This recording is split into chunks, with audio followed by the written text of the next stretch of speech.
Hello friends, once again welcome back to Volumes classes. I hope friends you are doing well. So दोस्तों हमने last class जो पढ़ी थी वो पढ़ी थी सलाह के लिए, जिसमें हमने सीखा था कि शुड का यूज कहाँ और कैसे किया जाता है। मैंने अभी भी नोट किया हुआ आप देख सकते हैं। शुड का यूज होता है सलाह यानी कि एडवाइस देने के लिए, तो हमने अच्छे से सीख लिया था। अगर आपने वो वीडियो अभी तक नहीं देखी तो आप इस वीडियो को जरूर देख सकते हैं इस आई बटन पर क्लिक करके। इससे आपको ये समझ में आ जाएगा, यानी कि इस क्लास का जो बेसिक है वो क्लियर हो जाएगा कि शुड का यूज कहाँ और कैसे किया जाता है। इसके साथ साथ मैंने आपको ये भी बताया था कि अगली वीडियो यानी कि ये वाली वीडियो में हम बात करेंगे इसके सेकंड पार्ट की। तो सेकंड पार्ट में जो जरूरी चीजें हैं वो मैंने इस क्लास में बताई हैं, तो आपको ये वीडियो पूरी देखनी चाहिए ताकि आपको शुड बिल्कुल क्लियर हो जाए, कोई भी डाउट ना बचे। तो चलिए without any further delay let's begin the video. So friends, advice जो हम सिर्फ एक ही तरीके से नहीं देते, वो एडवाइस देने के अलग अलग तरीके हो सकते हैं। मतलब कि काम वही है, बस वर्ड्स चेंज हो जाते हैं, सिर्फ शब्द चेंज हो जाएंगे। देखिए कैसे। तो हमने ये तो सीख लिया कि सलाह कैसे देते हैं, यू शुड एक्शन। तो वही चीज हम दूसरी तरीके से भी बोल सकते हैं। एग्जाम्पल देख लीजिए। तो सबसे पहले फॉर्मूला देखते हैं कि फॉर्मूला मैंने नोट किया हुआ है, you are supposed to action. You are supposed to action. Supposed to action मैंने यहाँ पे लिखा हुआ है, जिसका मतलब है कि आपको ऐसा करना चाहिए। इसका मतलब भी क्या है कि आपको ऐसा करना चाहिए। बिल्कुल सेम वही है जो हमने लास्ट क्लास में पढ़ा था, यू शुड एक्शन। उसकी जगह हम बोल सकते हैं you are supposed to action. हम क्या बोल सकते हैं, you are supposed to action. देखिए, you are supposed to speak English, तो ये अपने आप में सलाह है, आपको इंग्लिश बोलनी चाहिए। You are supposed to speak English. फिर से देखिए फॉर्मूला क्या था, you are supposed to action. Simple formula है, you are supposed to action. Example देखते हैं इसका पहला, you are supposed to speak English. आपको इंग्लिश बोलनी चाहिए, you are supposed to speak English. दूसरा एग्जांपल है, you are supposed to focus here. आपको यहाँ ध्यान देना चाहिए। आप सामने वाले को सलाह दे सकते हैं भाई आपको यहाँ ध्यान देना चाहिए, तो पहली क्लास का यूज कर सकते हैं, या तो यू शुड फोकस हियर, या फिर इस तरीके से आप बोल सकते हैं, you are supposed to focus here. आपको यहाँ ध्यान देना चाहिए, you are supposed to focus here. अगला एग्जांपल है हमारा, I am supposed to leave, या फिर लिखा हुआ है go now. I am supposed to leave now, या फिर आप कह सकते हैं I am supposed to go now. मान लिए आप कहीं पे गए, आपको वहां पे बहुत देर हो गई। ऐसा मानिए कि फ्रेंड के साथ बात करते करते आपको बहुत टाइम हो गया। थोड़ी देर बाद आपको रियलाइज होता है कि भाई मुझे अब चलना चाहिए, अब चलना चाहिए, आपको देर हो रही है, तो आप कह सकते हैं ऐसा, I am supposed to leave now. तो लीव का मतलब भी जाना होता है, उस जगह को छोड़ना होता है, या फिर आप गो का यूज कर सकते हैं।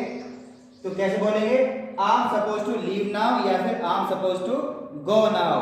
अगला एग्जांपल देखिए, he is supposed to heed his father। he is supposed to heed his father। तो दोस्तों heed का जो मतलब होता है, heed का मतलब होता है कहना मानना, यानी कि किसी का कहना मानना, वहां पे यूज कर सकते हैं heed। जैसे कि आपको मेरा कहना मानना चाहिए, तो क्या बोलेंगे, you are supposed to heed me। वैसे ही आप दूसरे को सलाह दे सकते हैं कि उसको अपने फादर का कहना मानना चाहिए, तो कैसे बोलेंगे, he is supposed to heed his father। ये तो आपको दोस्तों क्लियर है कि यू के साथ आर आता है, और ही शी इट के साथ में इज आता है, और आई के साथ में आता है एम। तो ही शी इट के साथ क्या आता है, इज। यहाँ पे देखिए, he is supposed to heed his father. उसको अपने पिता का कहना मानना चाहिए, he is supposed to heed his father. या फिर ये भी कह सकते हैं, उसको अपने टीचर का कहना मानना चाहिए, तो क्या बोलेंगे, he is supposed to heed his teachers. Okay. इसके बाद दूसरा जो तरीका है, देखिए यहाँ पे मैंने दूसरा तरीका भी नोट किया हुआ है, तरीका नंबर 2। तो दूसरा तरीका है, यू आर एडवाइज्ड। यहाँ पे हमने सलाह दी है दूसरे को, एडवाइस का मतलब होता है सलाह। तो यहाँ पे you are advised to action, action की फर्स्ट फॉर्म। यहाँ पे देखिए यू आर एडवाइज्ड, तो यहाँ पे मैंने थर्ड फॉर्म लगाई है एडवाइज्ड। वैसे ऊपर लगे सपोज्ड, वहां पे भी सपोज्ड, तो ये अपने आप में थर्ड फॉर्म है, सपोज्ड और एडवाइज्ड। ठीक है, सपोज्ड एंड एडवाइज्ड, ये मैंने यहाँ पे थर्ड फॉर्म लगाई है। उसके बाद टू एक्शन। तो आपको ऐसे ही फॉलो करना है, बोलते हुए ध्यान रखना है, एडवाइज नहीं बोलना, सपोज नहीं बोलना। इसकी थर्ड फॉर्म यूज करनी है, यू आर सपोज्ड या फिर यू आर एडवाइज्ड। दोनों में से आप कोई से ही बोल सकते हो, दोनों का मतलब सेम है, एक ही मतलब है दोनों का। तो फिर से देखिए, you are advised to action. आपको मेरी सलाह है कि ये काम करना चाहिए, आपको सलाह है कि ये काम करनी चाहिए। अल्टीमेटली इसका मतलब वही है कि आपको ये काम करना चाहिए। तो एग्जांपल देख लेते हैं, you are advised to speak English. Example बिल्कुल सेम है, एग्जाम्पल बिल्कुल सेम है। देखिए you are suppose to speak English, यहाँ पे स्पीक इंग्लिश, यहाँ पे भी एग्जाम्पल है स्पीक इंग्लिश, बस चेंज क्या हुआ है, यहाँ पे सपोज टू और यहाँ पे एडवाइज्ड टू। ठीक है, तो दोनों का मतलब बिल्कुल सेम है। कह सकते हैं दूसरे को आपको इंग्लिश बोलनी चाहिए, you are suppose to speak English. आपको फोकस करना चाहिए, you are advised to focus here, you are advised to focus here. आम एडवाइज यानी कि मुझे भी सलाह है, मुझे भी सलाह है यानी कि मुझे रियलाइज हुआ मुझे ये काम करना चाहिए, तो आप कह सकते हैं आम एडवाइज टू लीव या फिर गो नाउ। आम एडवाइज टू लीव नाउ या फिर आम एडवाइज टू गो नाउ, दोनों का एक ही मतलब है। चौथा एग्जांपल है he is advise to heed his father, उसको अपने पिता का कहना मानना चाहिए, तो क्या बोलेंगे he is advise to heed his father. दोस्तों बिल्कुल सेम है दोनों, आप या तो बोल सकते हैं you are suppose to action या फिर आप बोल सकते हैं you are advised to action, दोनों का मतलब बिल्कुल सेम है, इसमें बिल्कुल भी कंफ्यूज होने की जरूरत नहीं है, दोनों का मतलब बिल्कुल ही सेम है। इसके साथ आप देख लेते हैं कि अगर मना करना है तो मना कैसे करेंगे, तो मना करना भी बिल्कुल आसान है। देखिए यू आर नॉट, सीधा सीधा आपको नॉट यूज करना है आर के बाद। देखिए यू आर नॉट, आपको नॉट जो लगाना है आर से पहले लगाना है, you are not supposed to action, बिल्कुल वही है जो आपने यहाँ पढ़ा है, बस यहाँ पे आपको नोट लगाना है यानी कि मना करना है कि आपको ऐसा नहीं करना चाहिए, आप सलाह दे रहे हो आपको ऐसा नहीं करना चाहिए, तो क्या बोलेंगे you are not supposed to action, आपको ऐसा नहीं करना चाहिए या फिर आपको ये काम नहीं करना चाहिए। फॉर्मूला बिल्कुल सिंपल है, you are not supposed to action. Example देखिए you are not suppose to lie, कोई ऐसा काम है जो आपको नहीं करना चाहिए, तो आपको एडवाइस कैसे देनी है, you are not suppose to action, तो क्या है झूठ नहीं बोलना चाहिए, you are not suppose to lie, you are not suppose to lie. अगला एग्जाम्पल है you are not suppose to bite nails. आपने दोस्तों देखा होगा कई बार लोग ना अगर खामोश बैठे हैं या फिर कुछ सोचते हैं तो बैठे बैठे ऐसे नखून चबाते रहते हैं। ठीक है, आपने आस पड़ोस में आप देखिएगा थोड़ी हैबिट होती है उनकी, वो नखून चबाते रहते हैं, तो नखून चबाने को बोलते हैं बाइट नेल्स। क्या बोलते हैं, बाइट नेल्स।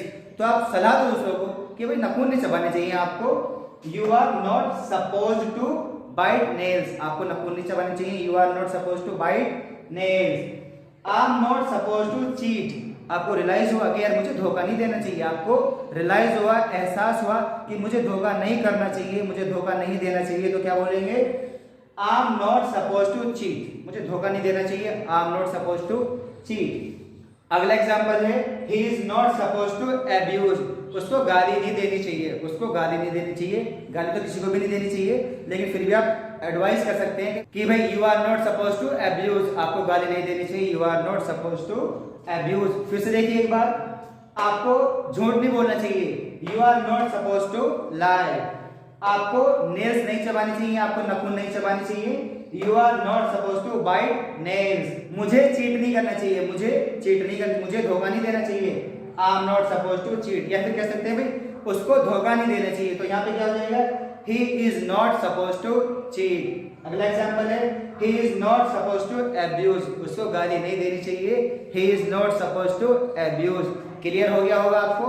4 नंबर का देख लेते हैं, यानी कि ये वही 4 नंबर है जो यहाँ पे मैंने 2 नंबर आपको समझाया है, यू आर एडवाइज, यहीं पे इसका नेगेटिव है, मना कैसे करना है, you are not advise to action, बिल्कुल सेम है, कोई बिल्कुल अलग नहीं है, you are not advise to action first form. Formula बिल्कुल क्लियर है, you are not advise to action first form. देखिए एडवाइस क्या है, सलाह क्या है हमारी, you are not advise to score me, you are not advise to score me, आपको मुझे ताने नहीं मारने चाहिए।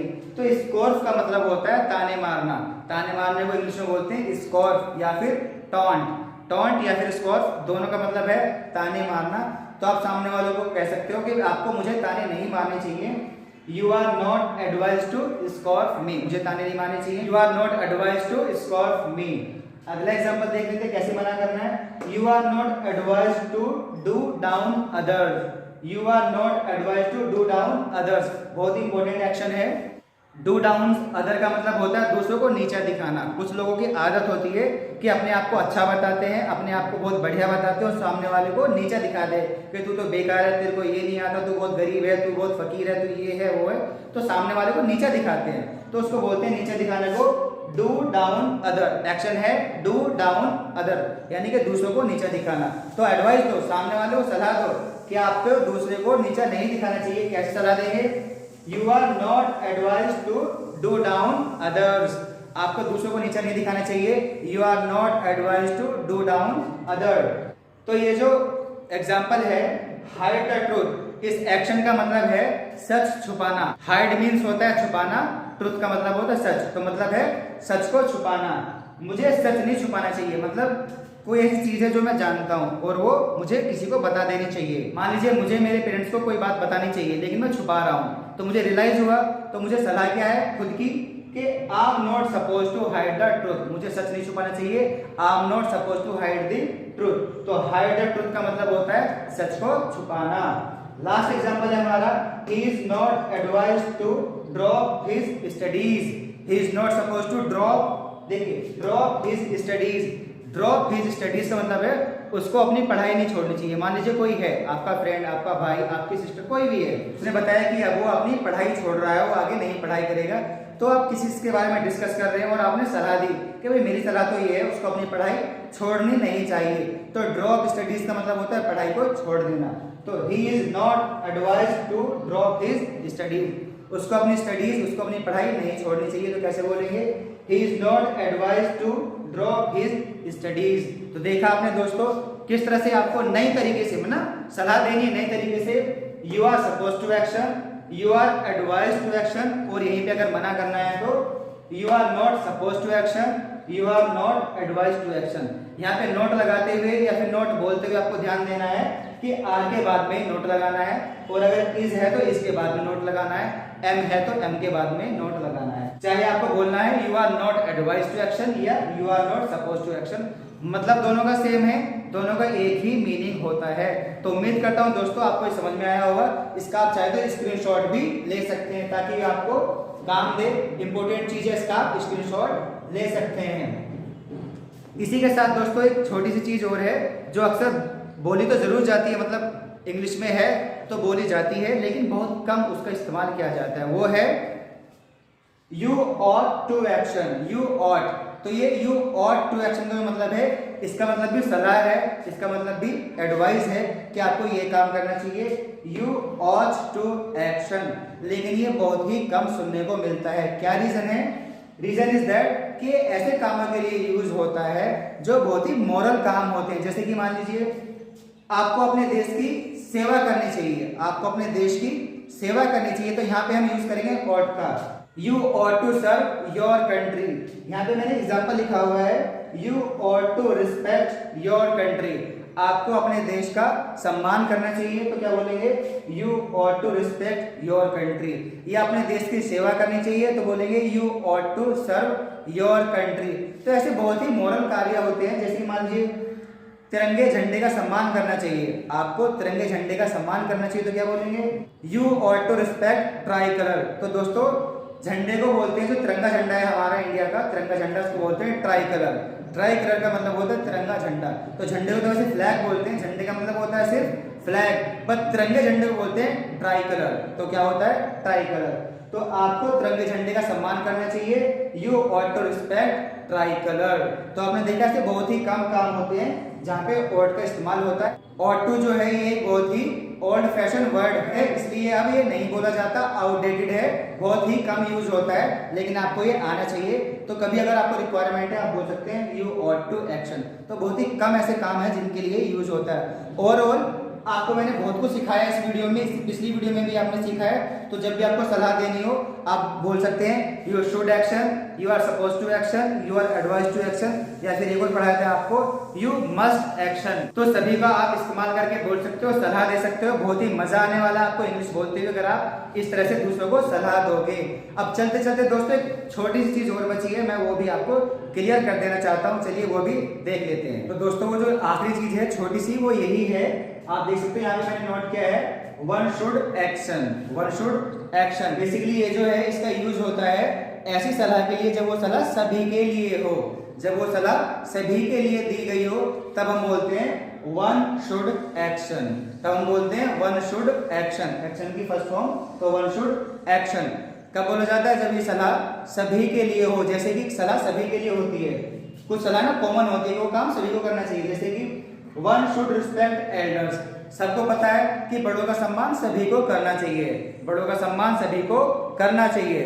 वन शुड रिस्पेक्ट एल्डर्स, जब ये सलाह सभी के लिए दी जाए, जब ये एडवाइस जो है,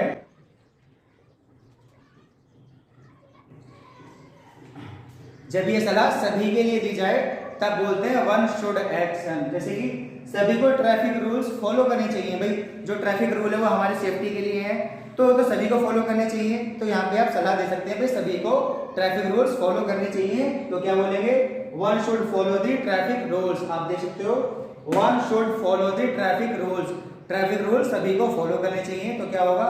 one should follow the traffic rules. सभी को पढ़ाई करनी चाहिए, सभी को पढ़ाई करनी चाहिए। वन शुड स्टडी, क्या बोलेंगे? भाई सभी को पढ़ना चाहिए, वन शुड स्टडी। ऐसे और भी बहुत सारे काम हो सकते हैं। तो अगर आपकी नजर में कोई ऐसा काम है जो सभी को करना चाहिए, वो आप मुझे नीचे कमेंट करके भेज सकते हैं कि आपकी नजर में ऐसे कुछ काम है जो सभी को करने चाहिए। इससे क्या होगा? इससे कहीं ना कहीं आपकी प्रैक्टिस भी हो जाएगी। तो आप नीचे कमेंट करके मुझे भेजिए कि ऐसे कौन कौन से काम है जो आपको लगता है वो सभी को करने चाहिए। जैसे कि कुछ के एग्जाम्पल मैंने आपको बताए हैं। सभी को बड़ों का सम्मान करना चाहिए, ये सभी के लिए सलाह होती है। सभी को ट्रैफिक रूल्स फॉलो करने चाहिए, ये सभी को फॉलो करने चाहिए। वन शुड स्टडी, सभी को पढ़ाई करनी चाहिए, one should study. Friends, I hope कि ये वीडियो आपको ओवरऑल समझ में आई होगी। इसके अलावा अगली मेरी वीडियो जो आने वाली है, अगली जो वीडियो है ये वाली, इसको आप जरूर देखिएगा। इससे आपको क्या सीखने को मिलने वाला है, बहुत ही गजब की चीज है ये भी इसका एक बहुत इंपॉर्टेंट पार्ट है जिसकी आपको रिक्वायरमेंट पड़ती है। ठीक है, तो इस वीडियो को आप जरूर देखिएगा। Till then, thank you so much, have a great time.